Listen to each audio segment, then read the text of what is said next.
Section 702 expires at the end of this year. As of December 31st, the intelligence community will no longer be able to collect information about drug traffickers overseas, about Chinese espionage activities, about terrorist activity in this particular authority. And when that collection goes away, it's going to leave the intelligence community blind to a lot of really bad activity.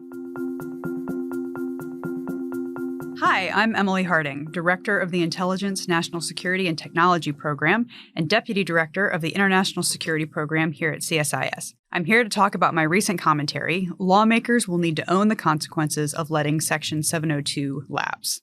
I want to point out up front that we're recording this on the 12th of December, 2023, and I mention that because it's a highly fluid situation in the status of this particular provision. The House and the Senate are both moving very quickly to try to get some piece of legislation done, but it is going back and forth, and things changed again this morning.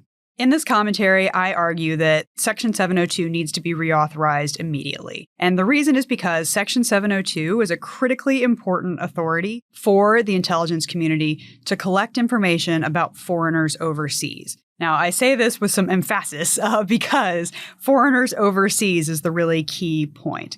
This is not about domestic intelligence collection. It is not about collecting on Americans. And there's a big debate out there about whether this authority should be reauthorized. And it's mostly surrounding whether or not domestic collection is appropriate. This is not domestic collection.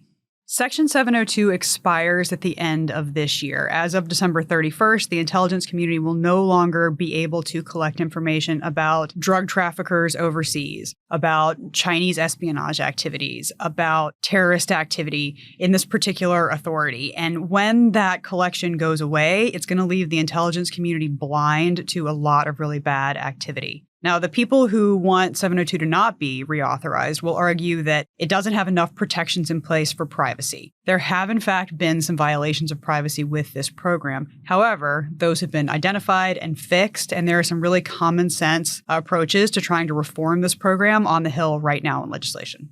At the end of the commentary, I talk about this balance between protecting privacy and maintaining the collection, and I compare it to the idea of taking your cell phone and throwing it in the river. And the reason that I say this is because, yes, if you take your phone and you throw it in the river, you will no longer get spam calls. But that is a very high price to pay for a really marginal benefit. And that is, I think, analogous to the idea of letting 702 lapse and no longer having this collection authority. Sure, privacy would be marginally more protected. However, we would be losing out on so much important national security information that's just not worth the risk.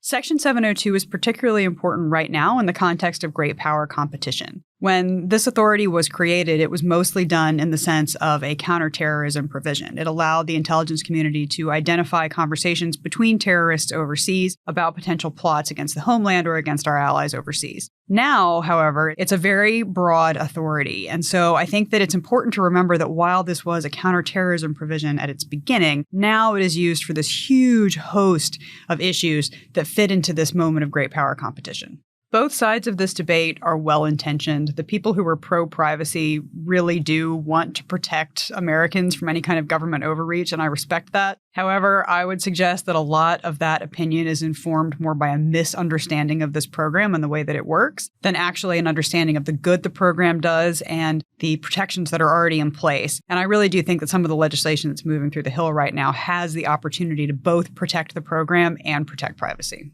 To read the full commentary, Lawmakers Will Need to Own the Consequences of Letting Section 702 Lapse, please visit csis.org.